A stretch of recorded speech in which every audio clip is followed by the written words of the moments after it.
Lord, ibinibigay ko na sa iyo ang ngayon at ang mga susunod na araw ko. Panginoon, salamat sa lahat ng ibinigay mo sa mga nakaraang mga araw at linggo ng aking buhay. Sa proteksyon mo, sa mga blessings mo, sa mga answered prayers ko. Salamat, salamat Panginoon. Alam po namin na kapakanan po namin ang una sa inyo bilang bahagi ng pagmamahal nyo sa amin, Lord. Salamat sa lagi kayong andyan. Salamat sa lagi niyong pag-alalay sa amin, lalo na sa mga tulong ninyo sa mga problema namin, Panginoon. Kaya Panginoon, ipinagkakatiwala po namin ang aming ngayon at mga darating na mga araw. Dahil alam namin, Lord, na kapag sa inyo nagtiwala, walang magiging problema kaming nakikita na darating. Kayo na po ang bahalang magprotekta sa amin.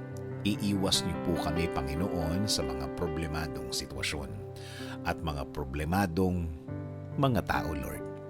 Kasi Panginoon, kung kami lang po ang gagawa nito, hindi po namin ito kakayanin. Hindi po namin alam kung ano ang magiging sitwasyon namin kapag napunta na naman kami sa isang problemang hindi na naman namin alam kung saan pupunta. At alam din po namin, Panginoon, na itong mga bagay na ito ay nagawa niyo na po ito sa aming mga buhay, kaya naniniwala po kami na magagawa niyo ito ulit at diretso na kaming poprotektahan. Panginoon, kasama na po ng aming pamilya. Even though we are not together always, every minute, every hour of the day, we know, Lord, that you will also protect them, God.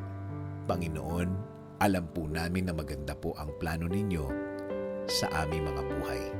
Alam po namin na kapag kayo ang nag-provide at tinupad nyo ang inyong plano sa buhay namin, alam namin, Lord, na ang lahat ay maayos dahil walang problema ang lilitaw dito.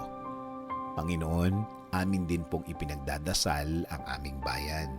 Patuloy niyo po sanang pagalingin ang aming bansa, Lord. Ayusin niyo rin po ang kinabukasan ng aming bayan, Panginoon. Panginoon, ibinibigay po namin ang aming ngayon at ang aming mga bukas. Maniniwala at magtitiwala po kami sa inyong pagmamahal at patuloy kaming nasa ilalim ng inyong kapangyarihan, Panginoon. Kaya patuloy po ang aming paanyaya na pasukin niyo, Lord, ang aming mga buhay. In Jesus' name we pray. Amen. Sabi nga sa Psalm 28:7, "The Lord is my strength and my shield. In Him my heart trusts, and I am helped. My heart exalts, and with my song I give thanks to Him."